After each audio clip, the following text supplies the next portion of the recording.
Today we have Paula. I honestly do not remember anything about her besides her change in hair color.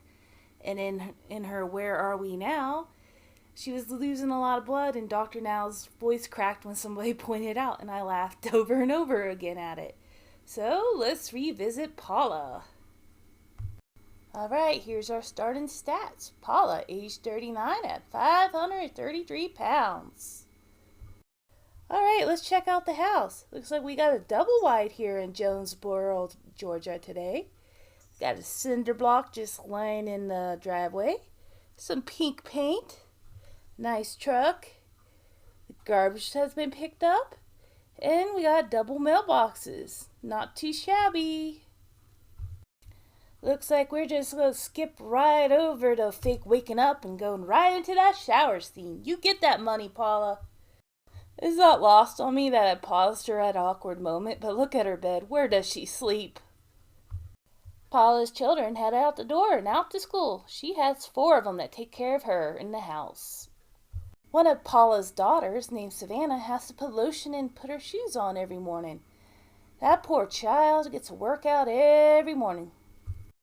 Paula goes into her sob story. I'm not going to get into it because it's always the same old one. It's not, and I don't want to snark on that. So fast forward. So Paula did mention that every time she popped out a kid, she added 50 pounds. She does have really pretty kids. Paula pulls up to a Walmart. Looks like we're getting a rare Walmart trip and not some generic store. Paula hops on a scooter, the official vehicle of Walmart. Being as she is from Georgia, she goes straight for the Coke. And she's like, "This is my favorite." She loves that Coke. Can you imagine being in Walmart and seeing them filming this, like with this angle? I like to think they knocked over that bottle of mayo on the floor back there. I was going to snark that there's a cashier at Walmart, but I think they actually filmed in a Kroger's or something, but filmed outside of a Walmart. Conspiracy! So we arrive home and Paula reveals that her husband died at age 33. She keeps him in this box. We have something in common. I keep my crispy husband in a box in the closet. She explains that her husband was over 600 pounds and he pretty much died of organ failure. And with the motivation of not becoming another crispy person on the mantle, Paula is on the pilgrimage to see Dr. Now. Painfully dramatic scales. It's 5:33. Paula gets grilled by my favorite Persian potato. Her daughter does not look too excited. I'd be throwing confetti. It seems Paula has done her homework and she knows all the right answers. Well, the joke's on her, because there is no right answer with Dr. Now. He calls that right out. No, Paula, he lost. Paula surprisingly only gets sentenced 20 pounds this month. What? Dr. Now is feeling given. Look at her daughter. You'd think he sentenced her to it. We officially start month number 1. And look who's already cheated. I see a blurry McDonald's and Little Caesar's Pizza there. And it looks like they're packing up to move to Houston. Just a side note, I would totally move into those apartments that everyone always ends up in with the fireplace. That is my dream. I just sit out there watching them all. But before she can head to Houston, she stops by her husband's family for a barbecue. I don't blame her. That food looks delicious. And like any good family, they make her all emotional. Because that's what families be doing. Month 2 is here. It is time to see the painfully dramatic scale.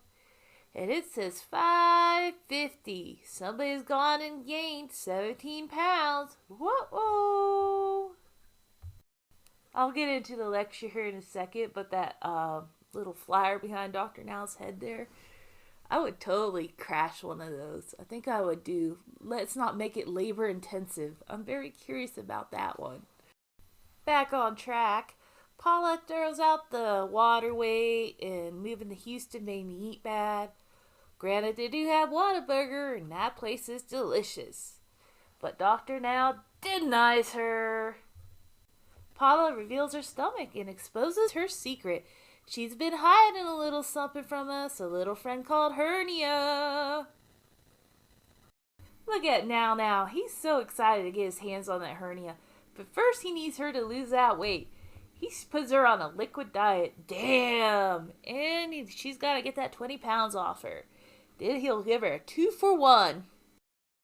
1 week later, and Paula is bleaching her hair. I can smell her hair melting. She is longingly looking at a taco salad that her children are making. Oh, poor Paula. Her hair is going to look like a taco salad. Enjoy your cup of sad soup, Mom. Month 3 is here, and once again it's time for the painfully dramatic scale. By God, she did it! Dr. Now even puts on his special pink polo for her as he approves her for surgery. Look at those editors pulling a sneaky on us. That's the same day as the taco salad day. Well, anyhow, Paula is turning her hair green.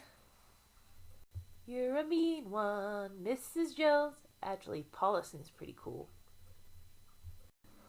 1 week later, and Paula is going to go on that slab and get that stomach harvested and that hernia fixed. Girl, I see you eyeballing Dr. Hottie there. I get it. I have to look at everyone's Aquaman porn. We can have Dr. Hottie porn. That's alright. Dr. Now goes right for that hernia. I swear, he likes to play with hernias more than he likes to make money. I see his cameos. So they move on and harvest that stomach. And we don't even get a comparison to like an orange or an egg or anything. How boring. Paula is out of surgery and she is completely out of it. Well, looks like Paula is recovering and she's only allowed to eat things that match her hair color. 3 days later and Paula is being set free. Please give this lady a raise as wheelchairing her out. As you always do when you get your stomach harvested, you go right to the fast food joint. So this is the best we're going to get for a guess the fast food place. I'm guessing Wendy's.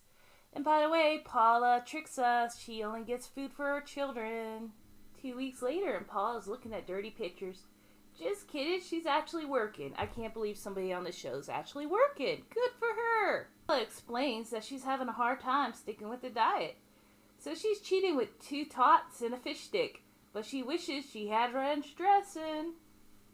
Month 4's here, and somebody's gonna see the painful dramatic scale. Looks like Paula's only down to 505 pounds. That's only 10 pounds lost. Looks like somebody ate more than 2 tots and a fish stick. Uh-oh. Dr. Now comes in and grills her. I'm going to put in the actual clip because this is my favorite quote of all time. Pounds. What are you eating now? Mashed potatoes? Mashed potato. There's no protein in mashed potato. No, there's not. Look at Paula. She doesn't want to hear that there's no protein in mashed potatoes. Oh, poor Paula. That is my favorite quote of all time. I need it on a shirt. Paula leaves the office, dismayed and disappointed in herself. She thought she did everything that Dr. Dow told her to do. Moving on to the next month, and we're eating at McDonald's because we're going to Atlanta to celebrate one of her daughter's birthdays. While she's staying in Atlanta, she's staying at her sister-in-law's place, and looks like they rolled out the buffet for her. Ooh, potato salad. Sister-in-law be calling her out. I like her. She straight up tells Paula to go to counseling. Well, I don't think we're up to Lola yet, but I don't think they should see Lola because there'd be a hair competition. Wait, that one's Savannah? The other one was Savannah. I swear she called the oldest daughter Savannah. I'm not going back. I've gone too far. So it's the following day, and sister-in-law is still on Paula's case. She needs to take her back to Houston with her. So the sister-in-law asks for help bringing all the food back in. And Paula's getting a little sassy. I don't think she likes being called out. Paula makes an escape inside, and sister-in-law is ticked off. She be shaking balloons and pens all over the place. So Paula's being a dick here. She just doesn't want to be part of the cleanup crew because she got called out. Even though it is her daughter's birthday party and all. But, can't be doing that. So month 6 is here and we're back in Houston. And she's hoping she lost more weight as she heads to Dr. Now's office. But that McDonald bag says something else to me. Paula steps on that painfully dramatic scale. And she has gained weight. which she's just kind of nonchalant about. She just says it sucks. Look at Now pretending to be reading as he eavesdrops on Paula's way in. Look at the poor man as Paula feeds him bullshit. Maybe it wasn't Stephen Asante that broke him after all. She didn't even get grilled into that hard. He just walked out the door and was like, keep working on it. She just bust out all in tears. So on to month 7, and it seems like Paula actually took some advice and is going to the gym. Her trainer looks like a guy in every city that you know. Like everywhere I live, there's a guy that looks like this. Paula says she doesn't like the way exercise makes her feel. Well, I don't think anyone really does at first. But yeah, maybe she just has a hots for that guy and she can't breathe. There you go, fake it so you get that arm around you. I see what you're doing. She was okay at first, but now she's really annoying me. So as you do, you give up and you just head right to McDonald's and solve yourself in a McDonald's burrito, because that's what you do. So now into month 8, and she's walking into a therapist and not a McDonald's therapist. So this is her therapist. He reminds me of a young Duke Fakir from the Four Tops, the original ones. He's the only one that's still kicking it around. So Paula goes into her backstory again. We don't need to hear it again. Therapy is my least favorite part of the show. The only part I like is seeing what Lola comes out in, because she's a clown. So it's the following month, and we're here to see the painfully dramatic scale. It looks like Paula lost 19 pounds. I'm just going to say it. Paula looks like a big tomato. Dr. Now sits down with Paula. It tells her not to give up. Yeah, don't give up, tomato. Looks like I spotted a cameo from a future drama queen. Month 11's here, and Paula is continuing her transformation into a tomato as she dyes her hair again. With new hair, she's back at therapy with young Duke Fakir. I'm just gonna fast forward through this again, cause blah blah blah dead husband. Of course I go find a picture of young Duke Fakir, and he's with Mary Wilson. May she rest in peace. Sugar pie, honey bunch. We're not getting sugar on Dr. Now's diet. So we're in our final month here, and it's final weigh-in on the painfully dramatic scale, and she's down 160 pounds. As a reward, her neutrino ass only gets a smile from Dr. Now. No, I'm proud of you. Just a smile and you'll be okay. And here's why I called her a neutrino.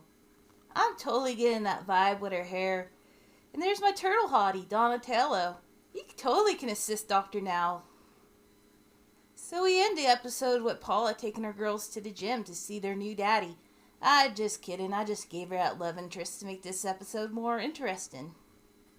So let's find this episode's villain. It was a hard choice between the sister-in-law McDonald's and potatoes, but I chose potatoes because you could bake them, fry them, boil them, mash them. I'm surprised she didn't try to mash Dr. Now since he's my favorite Persian potato. And now we need the rating of the episode. I'm going to give it 3 out of 5 trips to Sally's for Manic Panic. I was a little bored, but the mashed potato line. In summary, this episode was okay. Way better than the current episodes, but Paula did kind of bore me. And then she really annoyed me towards the end. I just wanted to, I don't know, throw french fries at her or something. On the next episode, we have James. Not ow, my leg, James. No, this is Forgotten James from season 2. See you next time on the Snark side.